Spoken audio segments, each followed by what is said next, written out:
Uh, Good evening, everyone. My name is Robert Gordon. I'm the president of the Chevy Chase Community Association, and I'm very pleased that you're participating in this event. We have always had an event on the environment in April, and this one is going to be a very interesting one. I'd like to introduce the moderator, Shelley Cohen. Shelley has been involved with energy, the environment, sustainability for many years.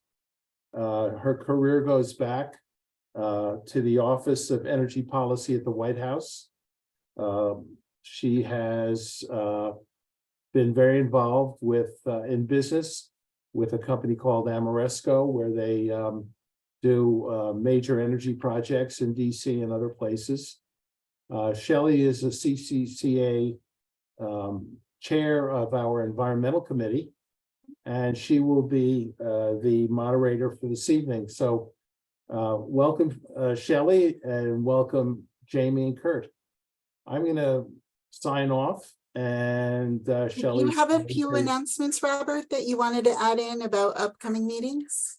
No, not at this time. I'll think about that and perhaps get to it later. By the way, just for people to know, Shelley is my cousin. So I'm also very proud to introduce her this evening.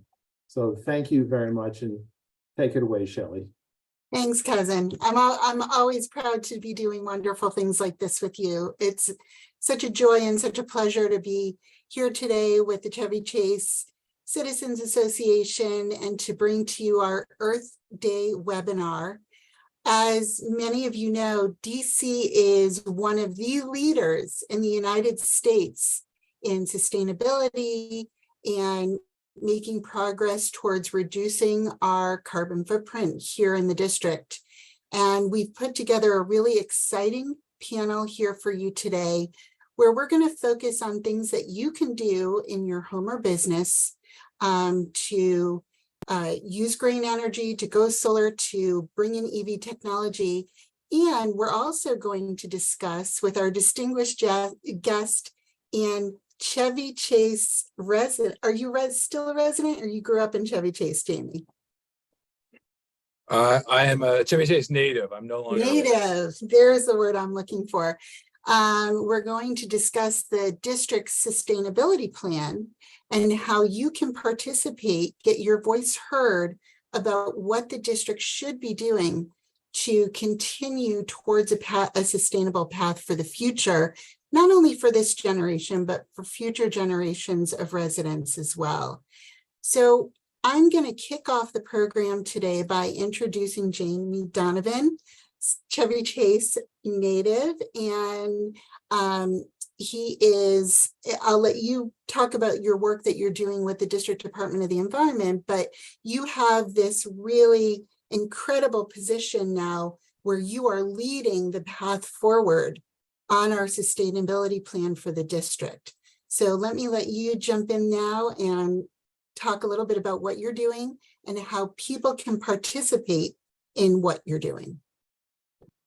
Thanks, Shelley, and thank you and Robert too for inviting me. I'm happy to come talk to you guys.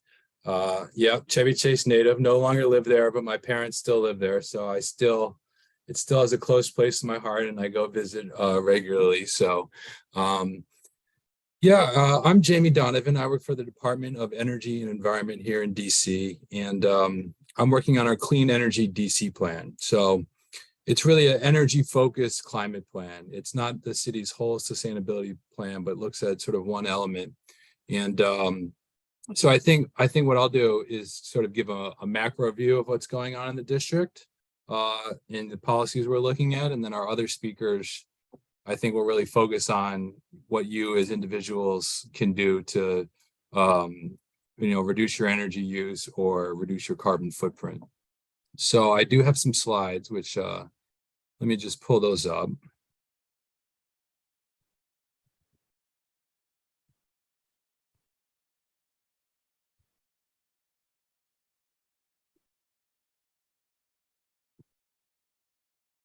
So hopefully, let me see here. Hopefully you can see my screen in presentation mode. If not, let me know. So Clean Energy DC, as I said, is the district's comprehensive energy plan and climate action plan that was adopted about 5 years ago to reduce our greenhouse gas emissions 50% by 2032 compared to our baseline year. It's an energy focused plan, but it covers buildings and the energy used by buildings, renewable energy supply, and the supply of electricity coming into the district, as well as our grid, which moves the energy and plays a critical but often unnoticed role, and transportation. Taking a step back, you can see where our emissions come from. The majority of our emissions in the district come from building energy use. Most of that is commercial buildings and multifamily, but a good portion of that, the darker blue there, about 30%, comes from residential homes. So that's the electricity and natural gas you use in your homes. And then transportation is the next largest sector, and that's about 21%. And most of that is personal vehicles, folks driving around town, residents, but also commuters and visitors to the district. The good news is the district has done a lot to reduce our emissions. And so we've reduced our emissions 40% compared to our baseline year. So definitely on the right trajectory here. We still have a long ways to go to get to our zero carbon goals. But we've been doing a lot of work, and the reductions, I would say, are part the good work we're doing in the district, in part market forces. Just in general, there's been a shift away from coal as the primary fuel source for electricity generation to natural gas. And so that's really brought down our emissions, but we're going to have to phase natural gas out too, so it poses some challenges. Clean Energy DC, okay, that's the one in the middle under 2018. DC has a lot of plans that fill a particular sector that are quite detailed. Clean Energy DC is the energy one. They all fall under sort of the umbrella of Sustainable DC, which is the green one on there, which covers all the different sectors and sets the high-level sustainability goals for the district, whether it's energy, whether it's nature, whether it's food production, all these types of things. So we try to align these as best as possible and make sure that we have policies in place to address all the different areas where we're polluting or it can be a more sustainable, livable city. So I said the plan was originally published in 2018, and we've had a lot of progress since then. DC is a real leader in this area, and we've benefited from strong leadership from our mayor and our council and our residents and businesses.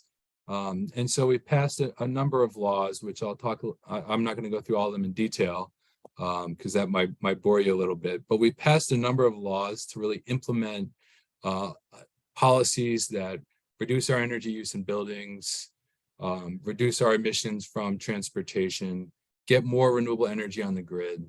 The one law I would mention is the Climate Commitment Act, which really changed our zero carbon goals from goals to law. So now by 2045, the district has to be carbon neutral. So we essentially have 23 years to reduce our emissions and really reduce our energy use, and then the remaining energy use, power that all from renewables. So big challenge, but we've made good progress. Here are just a few highlights. In the building sector, we've passed major initiatives that target existing buildings. I think office, multifamily are large buildings that use a lot of energy to make them more efficient, as well as new codes that will go into effect in the future that will make our new buildings very efficient and also use solar panels and other things on site. We've also passed major legislation to green our electricity supply. So by 2032, 100% of our electricity will be purchased from renewable sources. And by 2041, 15% of all of our electricity has to come from solar. So I don't, that may or may not seem like a lot, but the district doesn't have a lot of room, and 15% pretty much means we need to cover everything in solar panels. But the good news is, and I think Kurt will probably talk about this, DC has very generous solar incentives. So it's a great deal if you can put solar on your roof. You're not just helping the environment, it's an investment that pays back. And lastly, we're starting to do a lot more in transportation electrification, and Cheryl will talk about some of the things we're doing there. But building out our EV infrastructure, so if you buy an electric car, you'll be able to charge it.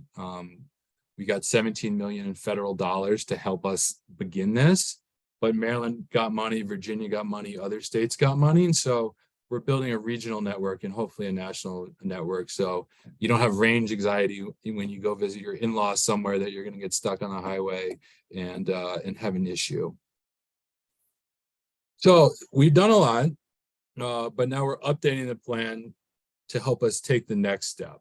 And so we've just kicked off this process of trying to see what our next set of policies should be to get us to a zero carbon future. And these are just some planning principles. And, you know, I'm not going to go through everything in great detail because I think having a conversation is more important. But we'll share this so you guys can see it later. But these are some of the things that help guide us. It needs to be a transformational plan. We just don't have enough time to do things incrementally or marginal change here and there. We really need to move quickly. But at the same time, the proposals, the recommendations we'll put forth in this plan to help guide agencies, to help guide our policymakers when they draft legislation and make rules. It needs to be actionable, things they can implement and that will benefit the community and our businesses. So those are two key points. And then the third thing is we'll coordinate and integrate this with other DC government and private sector efforts. So everything's aligned. And the last two, which go together, this will be a data-driven plan. You know, we'll follow the data, says what we have to do and how fast we need to move. But also we want to hear from the community and build this plan and figure out what our energy future is going to be with you, because really a lot of the change is going to have to come from you guys. I mean, you're going to be making decisions about, should I put solar on my roof? When should I switch out my fossil fuel burning appliances? And, you know, what incentives are there? And so it's a two-way street, and it won't work unless we do this together. Main goal of the plan, reduce emissions and bring on more renewable energy. But while we do that, we need to consider the other goals the city has and do it in a way so there's co-benefits and other benefits from the plan besides just more renewables. You know, we're cognizant that you know, energy prices can be high, and some residents in particular that can have a big impact on. And so we need sort of a set of principles and values that we refer to as we develop these recommendations. Another one I'd just highlight is public health. You know, this is really a big issue. We're learning that, you know, air quality, both outdoor air quality and also indoor air quality, can be affected by fossil fuel combustion. And it really can impact asthma rates and childhood development and a number of things, which, you know, we knew before, but there's more and more data on this. So these are some of the key principles. Just talking a little bit now about sort of the challenge ahead of us, that top grayish line you see there. That's where our existing plan and recommendations will get us. So probably get us 50–60% reduction of our carbon emissions, but we still have a big chunk that we need to figure out how to get there. So that's what we're going to be looking at, coming up with policies to get us there. I'm not going to go over each one of these, and if I apologize, these are sort of technical terms here, and I'm happy to take any questions on what it means. But each one of these blue blocks represents what else we need to do, that we project we need to do, and we'll try to figure out what the specific policies are. But it means cleaner new buildings that run on renewable energy, making our existing buildings more energy efficient. Electrification, though, I want to highlight. I mean, this is sort of a new thing for us, new for a lot of cities and states and really everyone. It's the transition away from burning fossil fuels in your homes to switching to all electric. So switching out your boilers for heat pumps, switching out your stoves, your gas stoves for induction stoves, your gas water heaters to heat pump water heaters. And you've probably been following this on the news. You know, there's a big controversy about the stove thing. But we're going to have to figure out how we craft incentives and policies that really help us through this transition and make this transition accessible and beneficial to all of our residents. And then finally, on transportation, the blue ones represent how we're going to get there. And so a big chunk is going to be more transit, more walking, more biking in our city. You know, that's an easy way to conserve energy and reduce your gasoline usage. And then the second part is electric vehicles.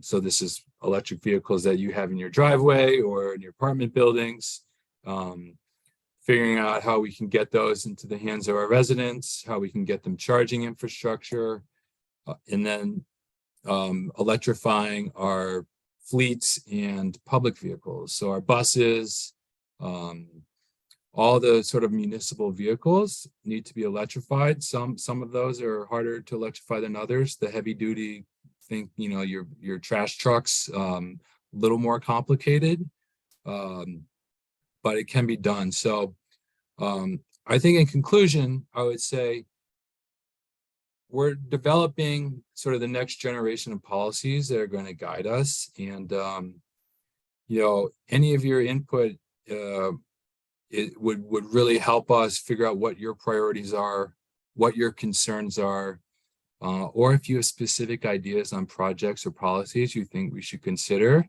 Now is a good time to get with us, and we can talk about it here today, or you can reach out to me directly. I'm happy to set up a one-on-one meeting or meet with your industry groups or a neighborhood group and just hear your feedback. So with that, hopefully I didn't go over time, Shelley. I'll conclude, and I'm happy to answer questions now or at the end of the webinar. Now, this was great. Thank you so much for this fantastic information. It's great to see a city that we live in caring so much about public health, about sustainability, about justice, and really focused on listening to the voices of our residents in crafting this plan. We did have a couple questions that came in.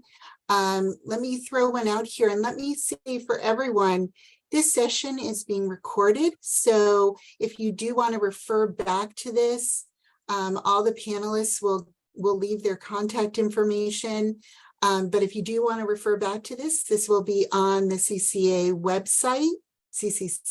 website, and we'll put a link to that at the end of the program. But Jamie, there was a question about the bicycle lanes here in Chevy Chase. They're being planned for Chevy Chase for energy and safety purposes. Do you have any information about potential energy savings? No, I don't specifically for those bike lanes. That model I showed earlier, I think we have some data on sort of the aggregate of what biking, walking, increase transit, but it's not modeled down to, my agency doesn't model it down to sort of individual projects. It assumes, okay, if we have, say 50% of our commutes taken by walking, we'll get this reduction. So I would pass that question to my friends at the Department of Transportation and see if they have it. Great, thank you. And for anyone else, if you have questions, feel free to put them in the chat and we'll be answering them throughout. But we're going to move on to our next presenter. And thank you again, Jamie, for the great information. I'm really excited to introduce our next presenter, Cheryl Pons. Cheryl and I got introduced to each other in the sustainability and EV transportation space. And she is doing incredible work as CEO and founder of, and am I pronouncing this correctly? Is it DAI Technologies or DAI Technologies Corporation? I think it's DAI. DAI Yeah. Technologies Corporation. She is bringing EV infrastructure to residences and businesses across the district. And so I'm going to turn it over to Cheryl to talk about her business and how homeowners can get in touch with her to learn more about EV charging infrastructure for their homes or businesses. Cheryl, turning it over to you. Thank you, Shelley. Thank you so much. And I will need help with the screen share. I think I'm already loaded. Oh, there it is. I see it. Okay. So before I put the screen up, I would just want to say hello to everyone. I want to thank Shelley for inviting me. I would like to also thank Robert for being Shelley's cousin, who insisted that we all get together tonight. And I want to say hello to Jamie. Shelley, I do know Jamie. We are both DGS We used to work alum. together. Oh, that's right. I meant to Cheryl. say. Yes, we're both DGS alum. That's and, right. And Jamie left before I did to go work on this environmental situation with the environmental organization. And, you know, he's been on the leading edge for a long time. Okay, so. Thank you, Cheryl. He's got a passion for it long before it was sexy. So. I love that. And thank you both for your service and your continued service to our city. Thank you. So the name of my company is DAI Technologies Corporation. DAI Tech Corp is the art and soul of electric vehicle charging. My name is Cheryl Pons, your enlightened electric vehicle adoption expert. I'm so happy to be in front of the folks at Chevy Chase, mainly because I do spend a lot of time up there these days because of the interest and the and I guess the amount of people who are already vested in transportation electrification. So primarily who we are, basically, we are an infrastructure installation, EV infrastructure installation and resale equipment company. So that's what we do. And how does that shake out for you? We focus on the EV infrastructure for places where people live. So that's single family homes, that's townhouses, that's condos, and apartment building.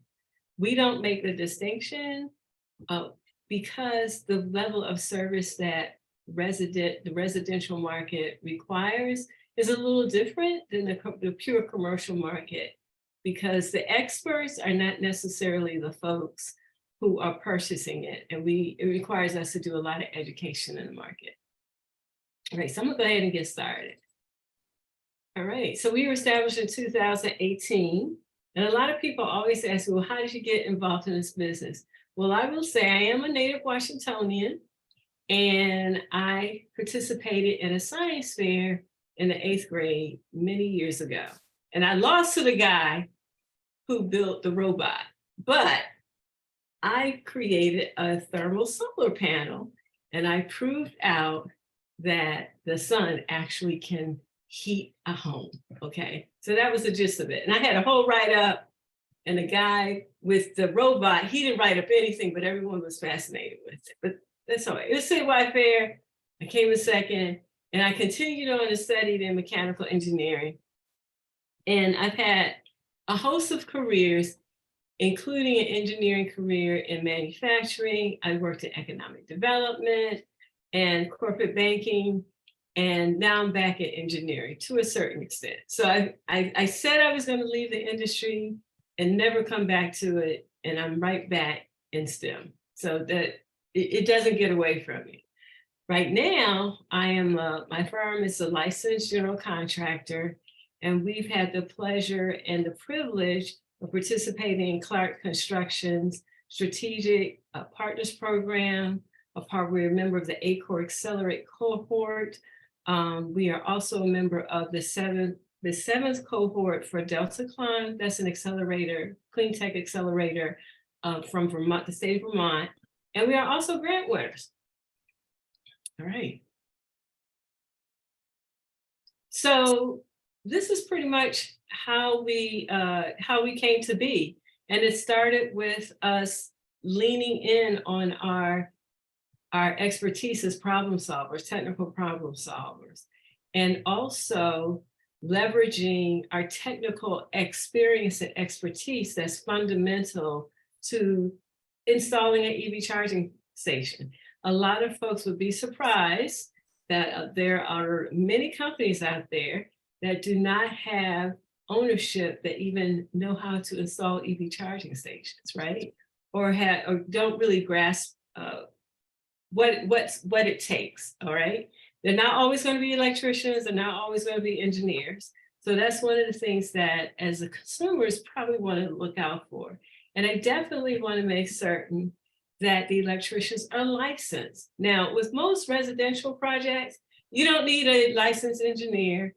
You don't need someone with manufacturing background, but you must absolutely have a licensed electrician. And that licensed electrician should either be a master electrician or a licensed electrician who is supervised by a master electrician. And the reason why that's important is because all that work that's done with EV charging stations should be permitted in the District of Columbia, as well as the surrounding districts. One of the things that I'm concerned being in this business is that we have a permitting process in DC for residential that reflects a commercial building, okay? I don't think all of that is necessary, in my opinion, if you are a homeowner. And so I want to talk to Jamie about that. We're going to have a sidebar because we've got to streamline this permitting process. And the way the permitting process is set up, it costs us a little bit more in the district than it does in other jurisdictions. I don't want to go into it too specifically, but I do want to make you aware of that because I probably will be coming back to Chevy Chase and asking for your help to get some changes made, okay? So this is our background. We call ourselves the Art and Soul. Like I said, we're serial problem solvers, as well as we have the technical foundation and acumen that's essential to install EV charging station. Now, as far as our capabilities, this is basically pictures of some of the projects that we've done in the region. We recently installed EV charging stations in a multifamily affordable housing, workforce housing development. There's a lot of controversy out here about whether workforce housing, affordable housing communities will install EV charging stations. And the reason why I'm bringing this to your attention, because I know that quite a few people in Chevy Chase are in the real estate business. And so at the end of the day, it's up to the landlord or the asset manager or the private equity firm, whether they will make that investment. And I applaud this particular, it's a REIT, as a matter of fact, that's decided they will have they have established their sustainability program and they are introducing it to their workforce housing. And these are many of the projects that we've done here in the area, whether they're residential or multifamily, but at the end of the day, they are attached to or adjacent to dwellings where people live. Now, what do we do? So most of the work that happens for the residential market is right here in this block right here. This would be your single family homes, your typical townhouse that either has a driveway or a carport or a semi-detached home. So you have a circuit panel, okay? That's where your circuit breakers are. And then we pull wire from the circuit panel to the EV charging station. This is not a residential picture, but it's still a charging station nonetheless. And then that power goes to the car. And essentially what an EV charging station does is it regulates the flow of the electricity from the circuit panel to the automobile. Now, at Ditech Corp, our specialty is level 2 charging stations for the residential market. We do not do any installations for level 1. And level 1 charging stations are basically the charging stations that the manufacturer will give you when you purchase your car. They will throw it in as an add-in to your, it's like floor mats to them, right? And the 110 does work, but it will probably take you at least a day and a half to charge your vehicle. And that's the unit that you would plug right into your 120 outlet in your home, okay? What we install is level 2 and level 2 plus, and that is a minimum of, it will be 240 volts, and it's usually a minimum of 30 amps all the way up to 80. Now, because of the voltage, because of the safety concerns around that, level 2 charging is always an installation that should be done by a licensed electrician, not your cousin, the handyman, not the person who's studying electrical, not the one who hasn't passed their apprenticeship classes, a licensed electrician. And the reason why that's important to you folks at Chevy Chase, because you have beautiful homes and you don't want to cause any damage because someone took a shortcut. That it's not worth it. All right. Now, for those of you who are in like condos and apartment buildings in Chevy Chase, the process can go from the circuit panel all the way back to the grid. And so normally what we run into is there are, especially in commercial buildings, or what is called commercial buildings, that would be an apartment building or a condo that has more than 4 units in it. What's happening is that once that building is built, within 5 years after that, there's no room in the circuit panel. Okay, so then we're looking at, there's a bunch of questions we must answer. And sometimes the lack of power or the lack of power or current that's coming into the building is so scarce that we have to go all the way back to the grid to add power to the building. And that's called a heavy up, right? And sometimes multifamily buildings require that. So when you're in a residential situation that, like I said, single family home is a whole lot simpler than the condo and the apartment building. And many folks have concerns about the cost. And these are the types of things that run the costs up. If you have to go back to the grid, there's a whole level of planning, there's a whole level of engineering, permitting, dealing with PEPCO that that's totally unexpected, right? But if you have enough slots and you have enough power coming into your building, it stays right here in this circle right here. Okay, so who do we bring into our projects in general? Now these, like I said, much of this is not going to apply to your typical single family home, but it's very similar. So we have on the client side and the site host. So that's the person who's the homeowner or possibly the property manager or the community manager as a site host. General contractor, that would be me, working with an electrical contractor. Utilities program, PEPCO has in the works a utilities program that's going to look very, very attractive to the folks who own residences here in the district. I've gotten a preview of it, but I can't quote it right now because it's not official, but it's coming. Then you have incentive and subsidy programs. PEPCO right now, subsidy programs are more related to demand charges, and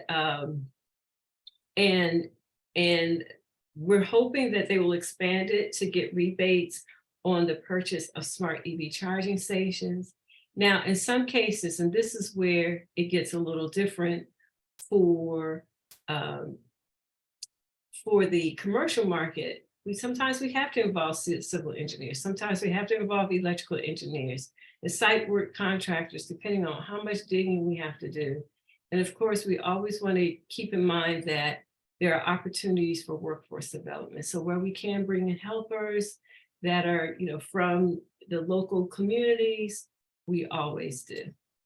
All right. So this is the project process. It starts with the discovery call and consultation.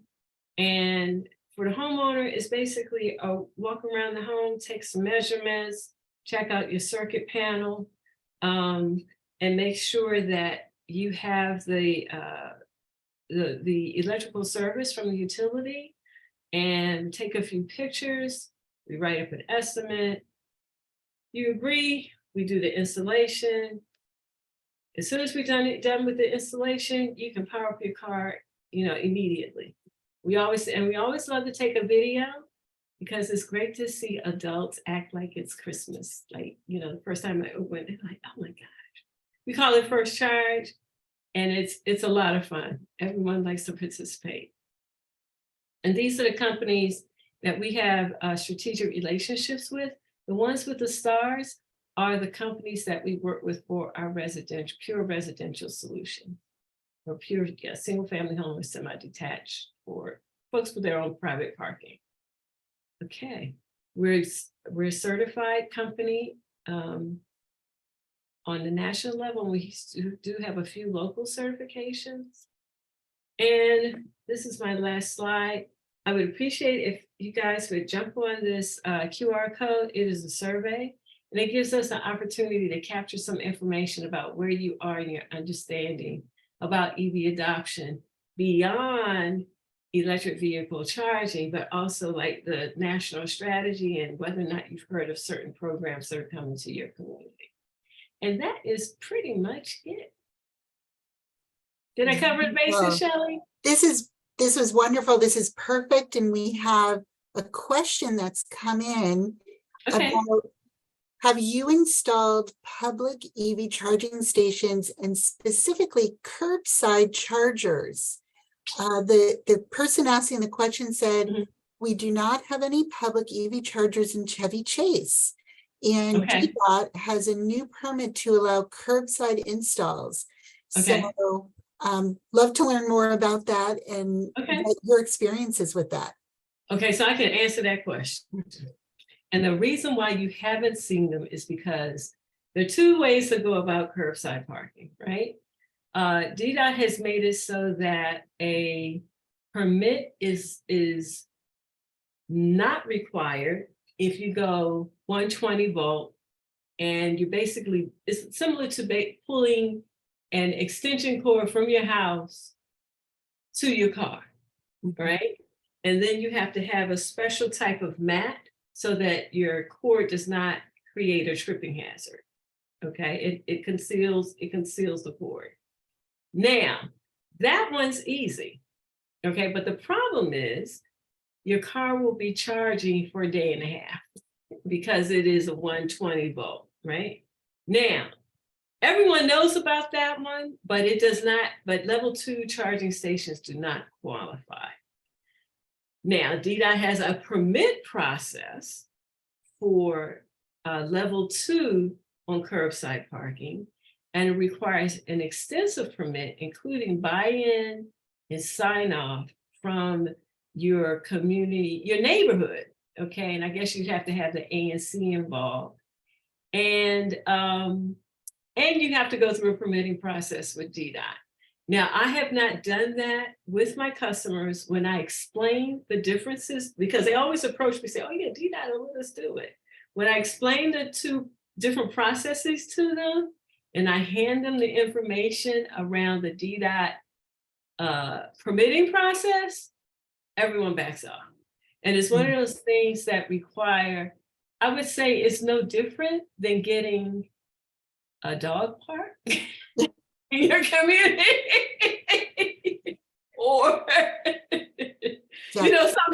something like that. That's the level of support and groundswell that you would need to get real life curbside parking. The good thing that about Chevy Chase is that you guys have a lot of single family homes with attached and detached garages. It is a little more expensive than the say average neighborhoods in the district because your backyards tend to be a lot deeper, your lot sizes tend to be larger, and there are usually architectural features that can't be disturbed, but it's still less expensive, I believe, than going through that permitting process with DDOT. And how long does a level 2 charger that you install, how long does it take to charge a vehicle? Okay, that's a very good question. So if you buy the Lucid, I'm gonna start with the Lucid. Lucid sells a charging station for their cars that's 80 amps, all right? And that's a maximum power you can get in level 2. We call that level 2 plus. Level 2 plus can charge within about 2 to 4 hours, okay?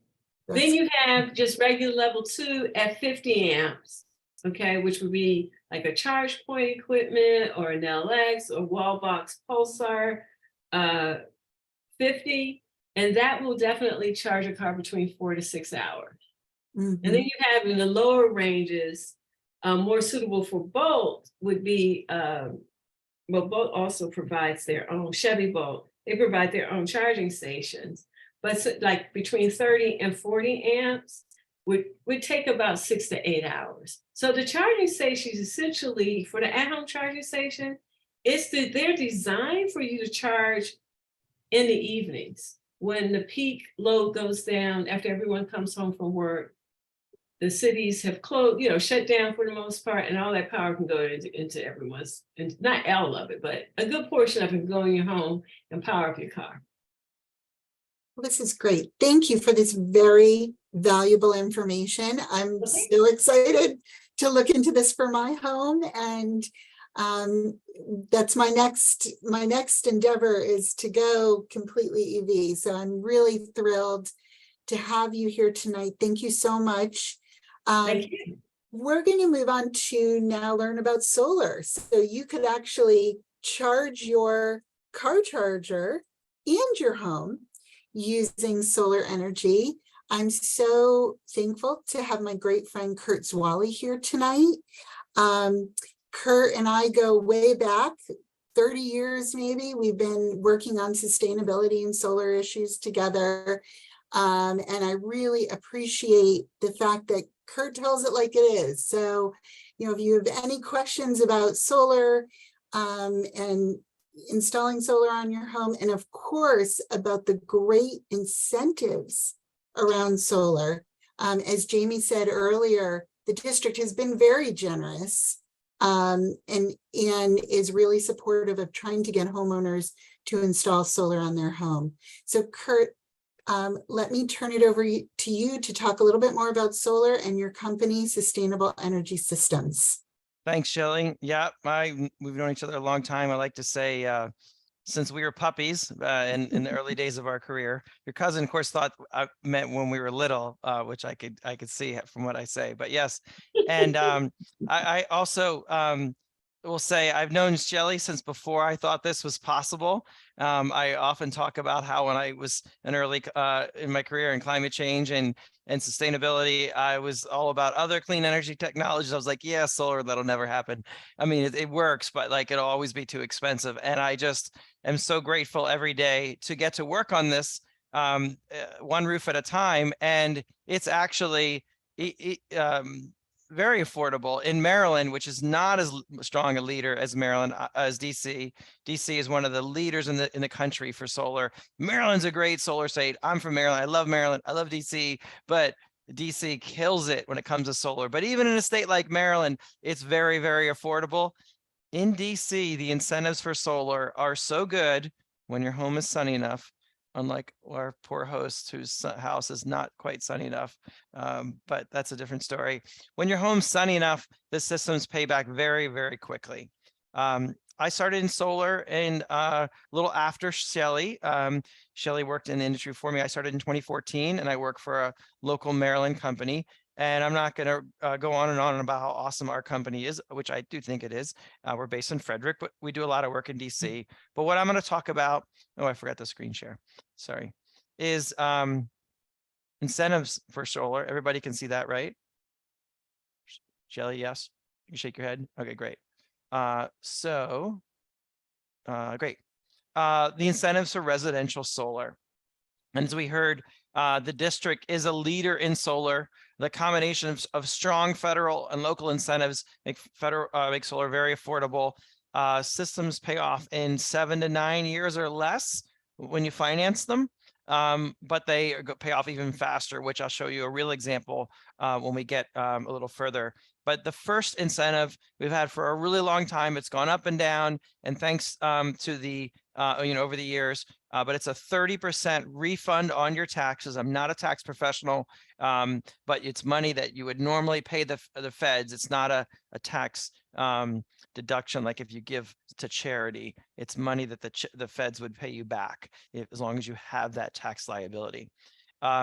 Then there also are these DC-based incentives that are very generous, as the other panelists said, that are based on every unit of energy the system produces, which, unlike Maryland, where you get $1,000 grant on top of the federal, in DC, your incentives keep going. You keep getting that revenue for the life of the system, which is 25 years, everything's warranted for. They last longer than that, but if you get it with all the warranties, which are also very affordable. And that's the example I'll price out here.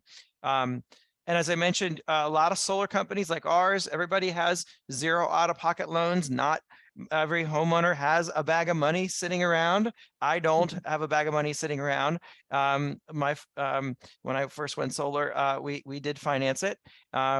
When the home is sunny enough, the savings on the electric bill cover the cost of owning it. And that's in Maryland. In DC, it's pretty much, unless you live in the woods where it doesn't make sense to go solar, you come out ahead in year one in DC. So solar is, it is kind of a bill, but it's an anyway bill. It was, instead of paying Pepco, you pay your solar financing, which is less than Pepco when you factor in all the incentives, or you can just pay cash and then they pay off really quick. So this example, Shelly's going to laugh. I think she might recognize that house. I had to pick a house that I knew was good for solar, and I looked up an address of somebody I know in the district instead of using my flat roof. This home, their district requires borders around the roof where you can't put panels. And actually, I think I might have done this example like Maryland, which is you only have to go up one side and at the ridge with the border. But in DC, actually, I think it's an upside down U. It's on both sides. So there's a couple panels that would fall off in this example. I was just doing this while the speakers, I didn't know we'd be able to give a little use slides, but so there's an error here, but I apologize for that. But let's just pretend all 23 of those panels would fit. Those are 405 watt panels. It's a 9.3 kilowatt system. This is with SolarEdge inverters and optimizers that deal with any shading. Comes with a 25-year warranty on the inverter. The panels are 25 years. And in our case, we offer a 25-year workmanship warranty. So it's really bumper to bumper for 25 years. Now, that doesn't cover like if squirrels eat it or something like that. So you want to put it on your homeowner's insurance too. But this system, factoring in the trees nearby, would generate 1,100 kilowatt hours in year one. And it would cost a big bag of money, $4,300 before any incentives. But let's look at those incentives. So that would get the that system would produce 1,100 kilowatt hours. That would create an $1,100 or so in electric bill savings at DC's rates. The federal tax credit would be about $7,300. And then so if you were went solar last, a few months ago and you're getting installed today, then you would pay the rest of the bill. And then when you file your taxes for 2023, if the feds kept $8,000 of your money, you'd get $7,200 back. Again, I'm not a tax professional, but that would be how it would work. You get it back on this year's taxes when you file in January of 24. Then there's the very generous DC incentive, the solar renewable energy credits. So they run about $420 an SREC. And so that would be about $4,100 in year one, because every 1,000 kilowatt hours a system makes, it makes one SREC. So this system will make 11,000 kilowatt hours or so. So that's about 11.1 SRECs a year in year one. And instead of using the spot price at 420, I used a conservative. If you didn't want to sell them through a broker on the spot market, which fluctuates and goes up and down throughout the year, and that wasn't your style, and you said, just give me a 3-year contract. I know I could make more in the spot market, but that stuff makes me nervous. I'm just going to do a 3-year contract for 370. I know I could make more, but that's not who I am. And you did that 3-year contract, that would be the $4,100. And when you factor all that in, that's a 3.1 year payback. Now, if you did a loan, there's usually an origination fee on that loan because in addition to the interest, you're kind of prepaying the interest, but that origination fee, the tax credit applies to it. So when the home's sunny enough, the loan payment might be like my neighbor in Maryland around the corner. None of these DCS recs are like $45 in Maryland. I saved him $150 on his electric bill, and the loan payment is only $140, and then he gets $4,500 in SRECs. You can see that if that home is in DC, you'd be able to pay off that loan really fast, and there's no penalties for paying the loans off early. So here's an example of what SREC market looks like throughout the year. You could go to there's a couple really great brokers where you'd sell your SRECs. We'd help you with that, all that paperwork. But if you wanted to learn about SRECs, you could just verify and call BS on everything I just said and go to srectrade.com and look at the DC market. And this is the example. So you can see here, the latest bid price was $420. And then there's another great broker, Sol Systems. They don't have a cool chart like this, but they can tell you what the contract prices are. And then my contact information will be in the back of the presentation, along with those 2 links. And if you wanted to go look up the 30% tax credit, you could just Google the Inflation Reduction Act that President Biden signed into law earlier this year and gives us that 10-year federal tax credit. So we got a long time of doing a lot for the planet and people's wallets here. You don't have to wait to the last year of the tax credit. But all right, well, that's my presentation. Any questions? I know I went fast in the interest of giving you all more time, so I apologize if I was speed talking, but I wanted to give people time for questions. This was great. We do have a couple questions that have come in. One of the questions was, how long does the process take to go solar? Yeah. So it depends on what company you go with. Just like price, this price here is our price. You've called me. That's what I would sell it for. But you get 3 things in when you're doing a business deal. You can have high quality, great prices, better than other people's prices. That's us. Or you can have fast. You can't have all 3.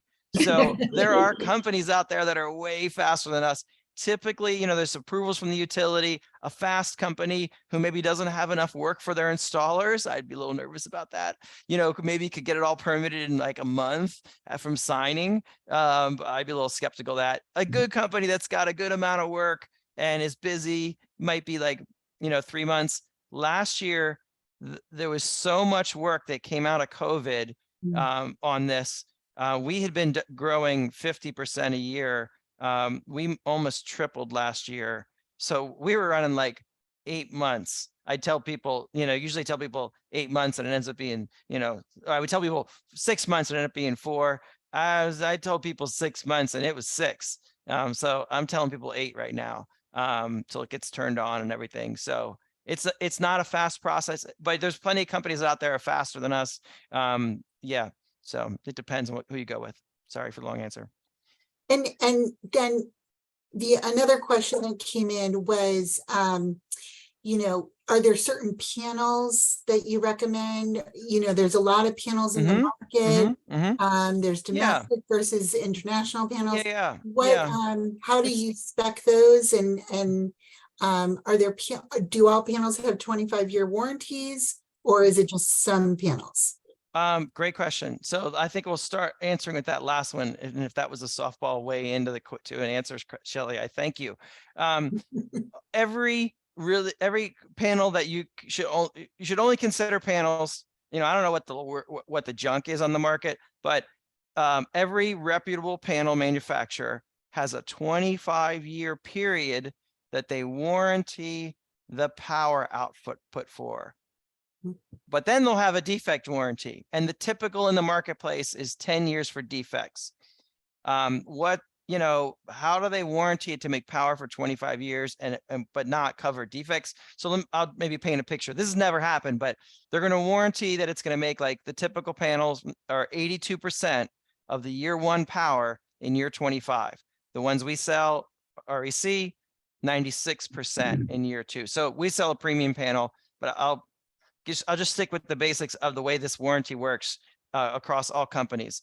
So a defect might be the frame the weld came apart a little bit, and it's still attached to your roof fine, but when the wind blows, it makes noise. I'm totally making this up, but this would be a defect. It's still working because it's making power, but it's year 9, so they're going to fix the defect and give you a new panel. But if it was year 11, you'd have a panel on your roof that rattled. I mean, I'm just making that up, but I've never heard of that before. But that's the only thing I can imagine that would be the difference between a 25-year power and the 10-year defect. But the REC has a 25-year defect warranty, and on smaller systems like this, they give a 25-year warranty on the labor to go send a company like ours or somebody else up there to take that dead one down and put it back up. Typically, the panels don't go dead, though. What breaks usually is the inverter, and that's got the 25-year warranty. As well. And the warranty kind of goes with price. The better the warranty, the more expensive it is. But go ahead. No, this was great information. This is an unprecedented time in the United States with all of these incentives that are coming down for people to go solar, to install EV infrastructure. We had another question for Jamie, if you're still on. Someone wanted to know about installing heat pumps to replace AC in a detached house. Is there someone that you know of in DOEE to talk about technical questions? And do you know if there are incentives for, obviously we have incentives for solar, for EV charging station. Are there also incentives for heat pumps and other types of equipment? Yeah, there are incentives. If you live in DC, through the DC SEU, the DC Sustainable Energy Utility, as well as federal tax credits. And so you can get a big discount. Just from my experience, you have to sort of call around to different HVAC contractors and do a little work yourself to make sure you have a contractor that is knowledgeable in heat pumps and has experience installing them on single family homes. So you got to do a little homework right now. Hopefully in a few years it's better. Some options, if you're unsure, you can also just install, when you go to replace your air conditioner, your central AC unit, install a heat pump. If it's not giving you the heat you like in the winter, you have your boiler there as a backup and you can turn that on. So you got to do a little research and find a good contractor, but there's incentives for you. That's great. And you mentioned the DC Sustainable Energy Utility. They also have incentives for lighting and for other types of energy efficiency retrofits. So it's worth looking at their website as well as DOEE's website. I actually wanted to give us a shout out to Pepco. I just got a free tree from Pepco.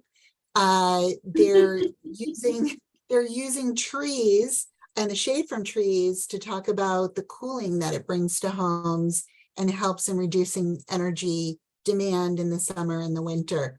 So, you know, this is really, our community is so vested in saving us money and protecting our health and ensuring that we are as energy efficient as possible. So it's really exciting. Let me just check the chat, see if there are any other questions here. PEPCO is also hopefully going to release a new set of incentives too for homeowners in DC. And so they've been developing it, but insulation and other things that can really make your home more efficient, which sometimes is the first step if you want a heat pump to make sure your house isn't too leaky. Oh, that's great. Good to know. I'll be on the lookout for that for sure. Let me go back to each of our speakers one last time. Do you have a final word for our community? Is there anything else that you wanted to add that our community should know about? So Jamie, let's start with you. Thank you very much, Shelley and Robert, for having us. It was a pleasure to talk to you guys in the Chevy Chase community. And, you know, hopefully you can share my email. And if any of the attendees want to follow up on anything we said today, or just have other questions that come up to them on how they can make a difference or about what the city's doing, I'm happy to chat with them. Great. Thank you. Cheryl? Hi, yes, I'd like to make an appeal to those of you who live in multifamily dwellings or townhouse communities or condominiums. I would like to talk with you, especially those folks who sit on the board. I want to learn what we can do to help you bring on EV adoption into your communities. It's a little difficult because boards have fiduciary responsibilities, and we don't quite have the incentives for that they have in other jurisdictions for like the assessments and the audits and things of that nature in the district for that. So a conversation needs to be had and find out, you know, how we can get you guys on board and be able to provide the services that you deserve. That's basically like a focus group. I love that. I love that. I mean, and that's part of what we're trying to do here is make sure that we provide access to clean energy and that we get the word out and we let people know how they can, you know, not only do this for themselves, their businesses, but also for their community as well. So thank you for that comment. And Kurt, what about you? Any final words on solar? Oh, just it's Earth Month, and you know, go green however you can, whether that's solar on your roof, solar, community solar, or electric vehicle, you know, going with an EV, or just, you know, reducing and reusing. Tell us a little bit more about community solar really quickly. So there are companies that sell solar power through the PEPCO bill, and you sign up for it. But it's not like some of these other things you sign up for your PEPCO bill. They're actually going to build solar in the, you know, areas outside the Beltway in our region. And so you'd be helping fund the construction and operation of an actual solar installation. And then the electrons coming off of that would be allocated to the subscribers. And there are companies that do that very reputably. I'm not saying all of them do, but there's a number of good ones in the area. And that even if you move, it's not like something that you're tied to that you can't get out of if you sell the home. So that's great. Thank you so much for that information. Robert, any final words for our Chevy Chase community? I do. This has been an outstanding webinar, probably the most practical one that I can think of that will allow people to help the earth and save money at the same time. So Cheryl, thank you so much. Jamie, as always, I thank you. Kurt, I especially thank you because you took a look at my roof and you didn't sell me a solar system. You said that my roof was too shady. So now I'm going to try to figure out how to get the tree on the side cut back a little bit. And Shelley, thank you so much for organizing this and doing a professional job in presenting it. I do have one announcement. Next month, the month of May, CCCA will be having a general meeting of all of our membership. We're going to be doing an educational program on what is called the Civic Core. That is the site where the library and the community center are now located. And we're going to have some guests who will provide insight about what all that means. And in addition, we're going to be doing an election of officers. So any of you Chevy Chase members here who want to run for office, please let me know through the president at ChevyChaseCitizens.org. And thank you all to the audience. You've had great questions, and I really appreciate your attendance, and I look forward to seeing you on other webinars coming up. Thank you again. Thank you, everyone. Have Bye, a great night. everybody. Thanks for Thank having you, us, Chris. Robert. Thank Thanks for you. Shelley. Thanks, panelists. Thank you so Jamie and much. Cheryl. Thank you. Nice Thank meeting you. everyone. See you soon, Jamie. Bye. Bye-bye. Bye-bye. Thanks, Robert.